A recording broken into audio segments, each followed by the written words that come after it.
दोस्तों सब्सक्राइब करें और इस बेल आइकन को दबाएं और पाएं वीडियो सबसे पहले। मैं भारत को भारतीयता की मान्यता के आधार पर फिर से खड़ा करना चाहता हूं, उस काम में लगा हूं। इसी तरह से शिक्षा व्यवस्था को स्वदेशी बनाना चाहते हैं। अभी जो शिक्षा हम लेते हैं वो मैकॉले की है। मैकॉले ने जो पाठ्यक्रम तय किया वही हम पढ़ते हैं, और दुर्भाग्य से मैकॉले जो पाठ्यक्रम हमको दे गया वो इतना रद्दी और बेकार का है जो जिंदगी में कभी काम नहीं आता। हम पढ़ते हैं, रटते हैं, कक्षा में जाकर उल्टी करते हैं। कॉपी पे लिखना माने उल्टी करना। 100 में से 96 नंबर ले आते हैं। अब उसका शहद लगा के चाटें तो क्या निकलता है उसमें से?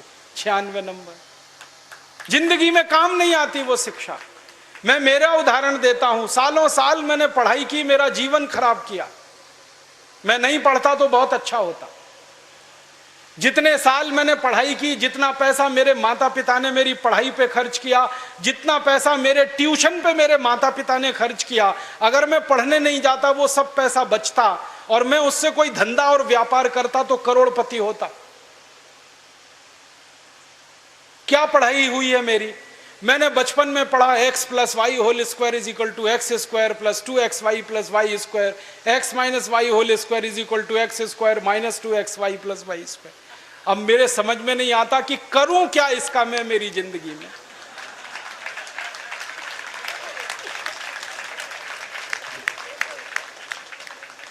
मेरे गणित के प्रोफेसर ने मुझको पढ़ाया, मैंने रटा, रट रट के दिमाग खराब किया, घंटों घंटों बर्बाद किए, किलो किलो कागज मैंने लिख लिख के खराब किए, और वो मेरी जिंदगी में आज तक काम नहीं आया। x + y होल स्क्वायर क्या करूं मुझे मालूम ही नहीं। मेरे गणित के प्रोफेसर को एक दिन मैंने कहा कि आपने मुझे ये क्यों पढ़ाया x + y होल स्क्वायर, मेरी जिंदगी में तो काम नहीं आया। तो मेरे गणित के प्रोफेसर कहते हैं, यार काम तो मेरे भी नहीं आया, मुझको किसी ने पढ़ाया, मैंने तुमको पढ़ाया। ये भेड़िया धसान क्यों चला रहे हो इस देश में? जो काम नहीं आता वो क्यों पढ़ा रहे हो इस देश के बच्चों? बचपन में मुझे पढ़ाया गया अमेरिका का पहला राष्ट्रपति कौन, क्या करूं इसका? मान लीजिए मुझे मालूम है अमेरिका का पहला राष्ट्रपति जॉर्ज वॉशिंगटन, करूं क्या? मालूम है मुझे, क्या करूं इसका? मैं सब्जी खरीदने जाता हूं बाजार में, सब्जी वाले को कहता हूं देखो मुझको मालूम है अमेरिका का पहला राष्ट्रपति जॉर्ज वॉशिंगटन था, वो सब्जी देगा क्या मुझे? फालतू में रटा रटा के मेरा दिमाग खराब कर दिया। अमेरिका का पहला राष्ट्रपति कौन? और मुझे इतना दुख होता है, तकलीफ होती है कि कोई मुझे ये पूछना शुरू करे कि तुम्हारे परिवार का पहला राष्ट्रपति कौन? मुझे नहीं मालूम। मेरे परिवार के राष्ट्रपति से मतलब मेरे दादा, दादा के दादा, दादा के दादा, दादा, कहीं से हमारा कुल शुरू हुआ ना, तो मेरे कुल का पति माने मेरा पहला पिता, वो कौन नहीं मालूम। और अमेरिका का पहला राष्ट्रपति मालूम है। और मुझे तो इतना दुख होता है कि अमेरिका का पहला ही राष्ट्रपति नहीं मालूम, 250 राष्ट्रपति मालूम है मुझे उनके, और मेरे कुल के 2.5 आदमी के नाम नहीं मालूम मुझे। मेरे पिताजी का नाम मालूम है, उनके पिताजी का, उसके आगे बढ़ता हूं तो सब ब्लैंक हो जाता है, याद ही नहीं मुझे। क्या करना है ऐसी शिक्षा से? काम की क्या है ये? बचपन में मुझको पढ़ाया कनाडा का क्लाइमेट कैसा, कनाडा का, भारत का नहीं, कनाडा का। कनाडा की जलवायु क्या है, क्या करूं उसका कनाडा की जलवायु का? मैं तो कभी कनाडा जाने वाला नहीं, कनाडा मेरे घर में कभी आने वाला नहीं, उसकी जलवायु पढ़ के करना क्या है?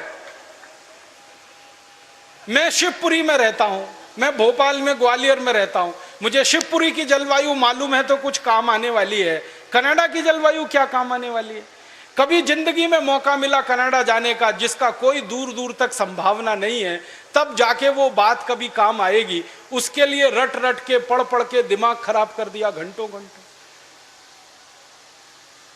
ऐसा फालतू इतिहास पढ़ाया। अकबर बड़ा महान था, होगा, मैं क्या करूं?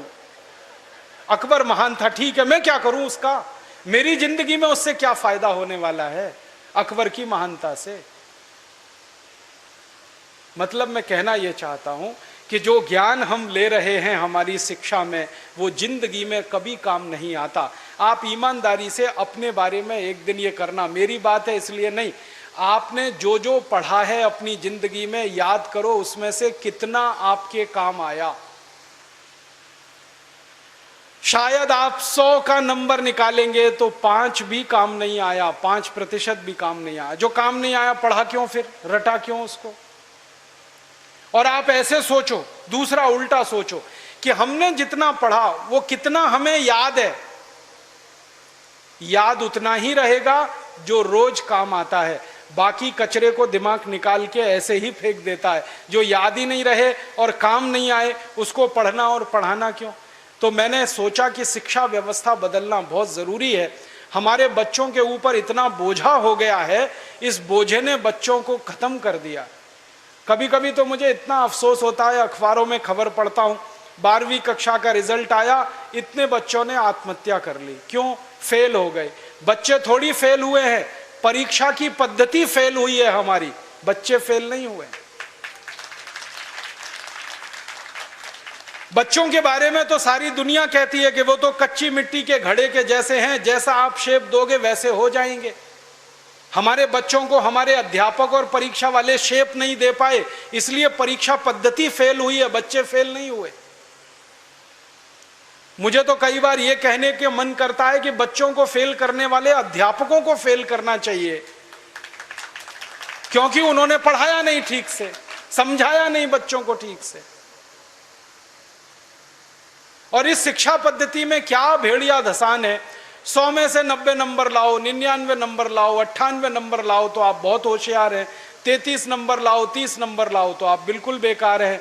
न्यूटन को तो जिंदगी में कभी भी 30 से ज्यादा नंबर आए नहीं, बेकार है न्यूटन, वो तो सारी दुनिया में पूजा जाता है। कभी फेल, हमेशा ही फेल हुआ, पास ही नहीं हुआ कभी न्यूटन। स्कूल वालों ने निकाल दिया उसको कि हर बार फेल हो जाता है, ये पढ़ने लायक नहीं है। जब स्कूल ने निकाल दिया उसको, तब उसका दिमाग खुल गया और उसने गिरते हुए सेब को देख लिया और उसने गुरुत्वाकर्षण का सिद्धांत दे दिया। जो आदमी स्कूल में फेल हो गया था, अब सारी दुनिया उस पर पीएचडी करती है और उसके गुणगान करती है। माने फेल और पास होने से किसी व्यक्ति के जीवन का कोई लेना देना नहीं। आप आइंस्टाइन की अगर कहानी पढ़ोगे तो आइंस्टाइन तो 9 कक्षा के आगे पढ़ नहीं पाया, कभी निकाल दिया स्कूल ने उसको, क्योंकि वो कुछ और सोचता रहता था। स्कूल ने निकाल दिया और निकालने के बाद सारी दुनिया में E=mc² का जो सिद्धांत दे दिया, सारी दुनिया उसका गुणगान करती है और एक ऐसे आदमी को पूछती है जो स्कूल में 9 क्लास के आगे बढ़ा ही नहीं। मतलब मैं कहना चाहता हूं, 9 पढ़ जाए, 10 पढ़ जाए, 12 पढ़ जाए, 16 पढ़ जाए, इससे कुछ लेना देना नहीं। ज्ञान जो है ना, डिग्रियों से नहीं तौला जाता। ज्ञान अलग चीज है, डिग्रियां बिल्कुल अलग चीज। मैं तो इसी देश की कहानी देखता हूं। धीरूभाई अंबानी 9 क्लास फेल हो गया, पेट्रोल पंप पे नौकरी करना शुरू किया और रिलायंस नाम का एक एम्पायर खड़ा कर दिया जो सारी दुनिया में 4.5 लाख करोड़ का है। 9 क्लास फेल आदमी 4.5 लाख करोड़ का एम्पायर खड़ा करके छोड़ गया। इसका माने ज्ञान का डिग्री से कोई संबंध नहीं है। घनश्याम दास बिरला 4 क्लास पढ़े, स्कूल और गांव छोड़कर निकल गए, लोटा लेकर कलकत्ता पहुंच गए और इतना बड़ा खानदान बना दिया, बिरला एम्पायर, जो आज लाखों करोड़ का है। 4 क्लास पास आदमी ने किया। बिरला जी कहा करते थे कि क्लास पास करना कोई महत्व की बात नहीं है जीवन की तुलना में। तो हम जीवन को जीने वाली शिक्षा हमारे विद्यार्थियों को दें, ऐसी शिक्षा व्यवस्था हम बनाएं जिसमें डिग्री का महत्व ना हो, ज्ञान का महत्व हो, परीक्षा का महत्व ना हो, सीखने का महत्व हो। पढ़ाने का महत्व नहीं हो, सिखाने का महत्व हो। अध्यापक भी सीखें, विद्यार्थी भी सीखें, दोनों सीखने की प्रक्रिया में आगे बढ़ें। ऐसी एक शिक्षा व्यवस्था हम बनाना चाहते हैं और ये पूरी शिक्षा व्यवस्था मातृभाषा पर आधारित होगी, ये अंग्रेजी पर आधारित नहीं होगी। अंग्रेज आए तो अंग्रेजी आई, अंग्रेज गए तो अंग्रेजी चली जानी चाहिए थी। क्यों हमने रख लिया इस अंग्रेजी को? अंग्रेजी में पढ़ाते हैं अपने बच्चों को, मार मार के सिखाते हैं, बच्चे बेचारे अक्सर उसमें फेल हो जाते हैं। हिंदुस्तान के बच्चे गणित में पास होते हैं, भौतिकी में पास होते हैं, रसायन में पास होते हैं, अंग्रेजी में फेल हो जाते हैं। होना ही चाहिए उनको अंग्रेजी में फेल, क्योंकि अंग्रेजी विदेशी भाषा है। मुझे आप एक अंग्रेज बताइए और दिखाइए जो हिंदी में पास हो जाए, तो मैं अंग्रेजी में पास होकर दिखा सकता हूं। जब कोई अंग्रेज हिंदी में पास नहीं हो सकता, तो हम भारत के विद्यार्थियों से क्यों अपेक्षा कर रहे हैं कि वो अंग्रेजी में पास हो? और अंग्रेजी भाषा नहीं है पास होने लायक, ये तो भाषा ही रद्दी है। इस भाषा का इतिहास जब मैंने पढ़ा, 5वीं शताब्दी में तो ये भाषा आई, माने मुश्किल से 1500 साल पुरानी है। हमारी भाषा तो करोड़ों साल पुरानी है। संस्कृत, हिंदी, मराठी, तमिल, तेलुगु, कन्नड़, मलयालम, ये तो 1500 साल पुरानी है। और दुनिया की सबसे रद्दी भाषा है अंग्रेजी, जिसकी कोई अपनी व्याकरण नहीं है जो शुद्ध हो और ठीक हो। आपको एक उदाहरण देता हूं। अंग्रेजी में एक शब्द है PUT, पुट, BUT, तो PUT पट होना चाहिए। CUT कट, BUT बट, तो PUT पट। अगर PUT पुट तो CUT कुट, BUT बुट, यही होना चाहिए ना। क्या मूर्ख लोगों की भाषा है, ग्रामर ही नहीं है। और परम मूर्खता की भाषा ये अंग्रेजी। एक शब्द है अंग्रेजी में, उसमें कहते हैं केमिस्ट्री, CHEMISTRY, केमिस्ट्री। तो यहां पे CH जो है ना का हो गया, ठीक है। तो केमिस्ट्री में CH का हो गया, तो चोपड़ा में कोपड़ा होना चाहिए। CHOPARA है ना, उसको चोपड़ा क्यों कहते हैं, कोपड़ा कहो। और CHOPARA को चोपड़ा कह रहे हो तो CHEMISTRY को चेमिस्ट्री कहो। फिर एक जगह CH का है, एक जगह CH चा है, कुछ समझ में ही नहीं आता क्या इनका हिसाब किताब है। मूर्खों की भाषा है ये अंग्रेजी। और इस भाषा की कितनी बड़ी कमजोरी है। अंग्रेजी में एक शब्द है SUN, माने सन, माने सूरज। अब किसी भी अंग्रेज माई के लाल को मेरी चुनौती है कि इसका दूसरा शब्द अंग्रेजी में से निकाल के लाए। SUN का पर्यायवाची है ही नहीं, लाएंगे कहां से? पूरी अंग्रेजी में सन का पर्यायवाची नहीं है, माने दूसरा शब्द नहीं है जो सूर्य को बता सके। अब हम संस्कृत की बात करें, सूर्य एक शब्द है, दिनकर, दिवाकर, रवि, भास्कर, मार्तंड, 84 शब्द हैं हमारे पास संस्कृत में। अंग्रेजी में एक ही है। एक शब्द है अंग्रेजी में मून, एक ही है, चंद्रमा। और हम संस्कृत में 56 शब्द हैं चंद्रमा के लिए। अंग्रेजी का एक शब्द है वाटर, माने पानी, वो अकेला एक ही है। वो नदी का पानी हो या नाले का, कुएं का हो या तालाब का, सब पानी वाटर है। और यहां भारत में हर पानी के लिए अलग शब्द है। बारिश का पानी अलग, समुद्र का पानी अलग, नदी का पानी अलग, तालाब का अलग, सरोवर का अलग, नाले का पानी अलग, कीचड़ का पानी अलग, सब पानी के लिए अलग अलग शब्द है। अंग्रेजी में एक ही है, वाटर। बहुत गरीब भाषा है अंग्रेजी, शब्द ही नहीं है उनके पास। कितने गरीब हैं, चाचा भी अंकल, मामा भी अंकल, मौसा भी अंकल, फूफा भी अंकल, फूफा का फूफा भी अंकल, मौसा का मौसा भी अंकल, कोई शब्द ही नहीं है अंकल के अलावा।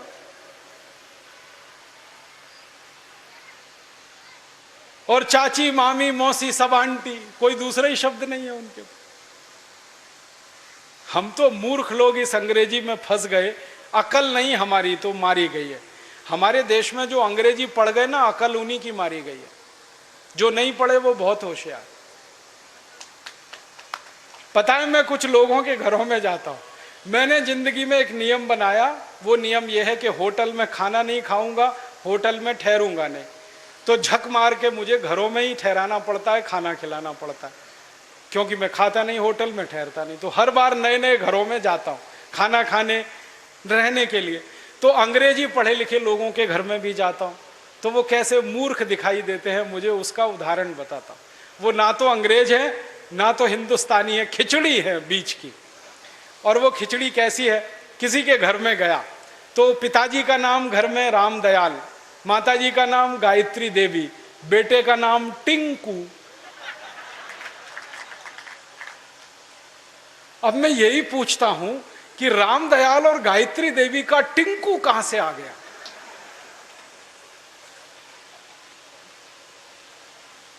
फिर मैं उनको पूछता हूं, आपको मालूम है टिंकू का अर्थ क्या है? उनको नहीं मालूम। नाम रख लिया बच्चे का टिंकू, अर्थ नहीं मालूम। ऐसे मूर्ख लोग, अर्थ मालूम नहीं, नाम रख लिया टिंकू टिंकू टिंकू। फिर डिक्शनरी खोल के दिखाता हूं उनको। अंग्रेजों की सबसे पुरानी डिक्शनरी है वेबस्टर डिक्शनरी। उसमें टिंकू का अर्थ है आवारा लड़का।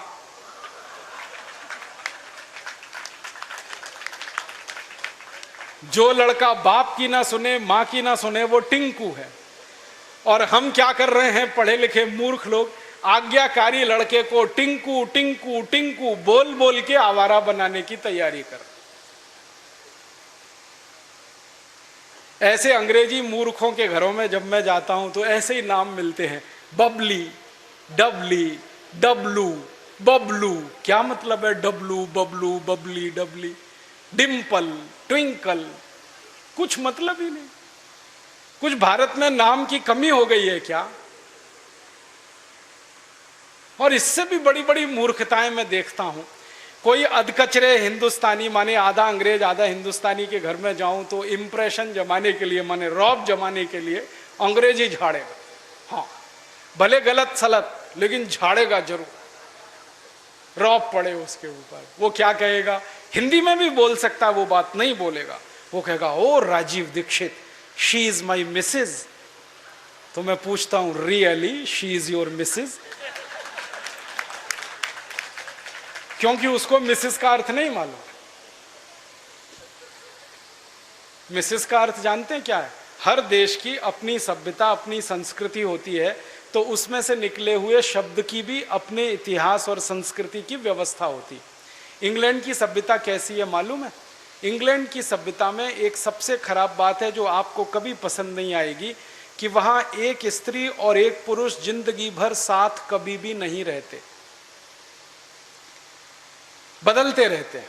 जैसे हम कपड़े बदलते हैं ना, वैसे वो एक दूसरे को बदलते रहते हैं। एक पुरुष की 20 स्त्रियां हो सकती हैं, एक स्त्री के 20 पुरुष हो सकते हैं। मेरे कई दोस्त हैं इंग्लैंड और यूरोप में जिनकी 40-40 शादियां हुई हैं, 41वीं करने को तैयार। ये उनके यहां चलता रहता। इसको उनकी भाषा में कहते हैं एक्स्ट्रा मैरिटल अफेयर्स, पर स्त्री गमन पर पुरुष गमन। तो एक पुरुष कई स्त्रियों से संबंध रखता है, एक स्त्री कई पुरुषों से संबंध रखती है।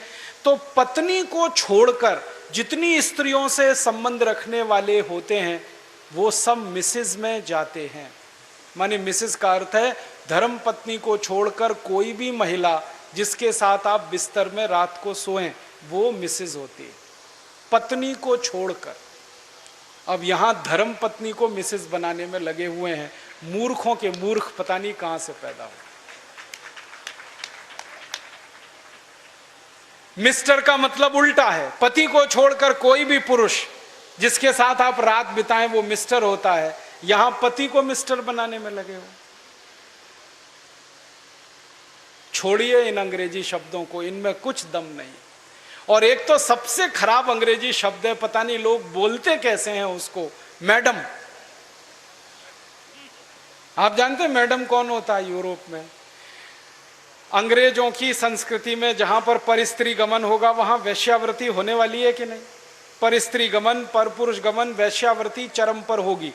तो वैश्याएं जो अपने कोठों को चलाती हैं, अपने वैश्यावृत्ति के काम में लगी हुई वैश्याओं की जो प्रमुख वैश्या होती है उसको मैडम कहते हैं।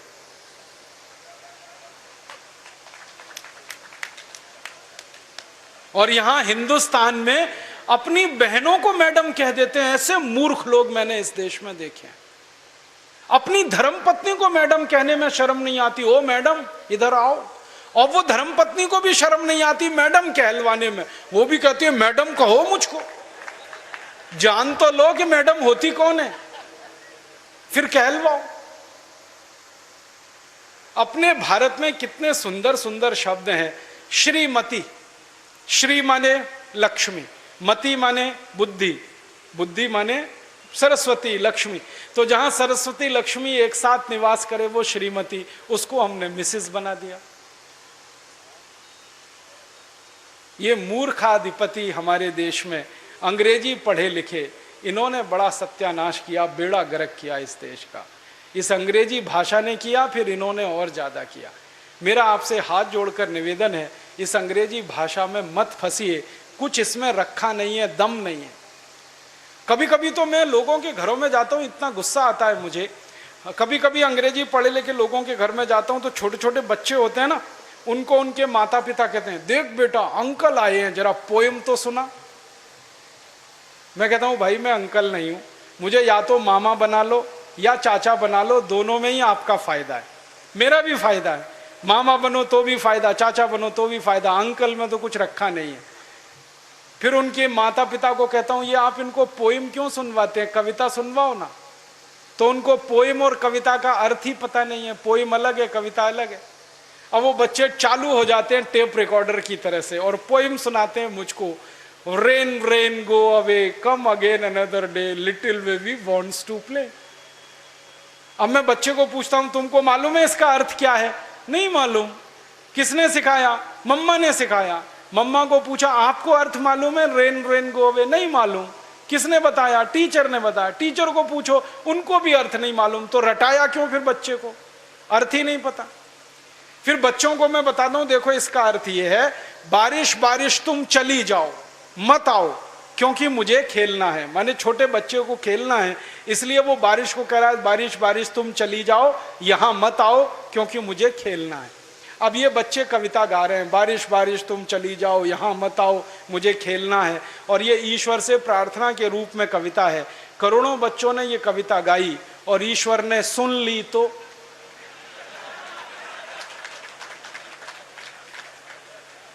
बारिश को वापस बुला लिया, तो क्या होने वाला है? बारिश नहीं होगी।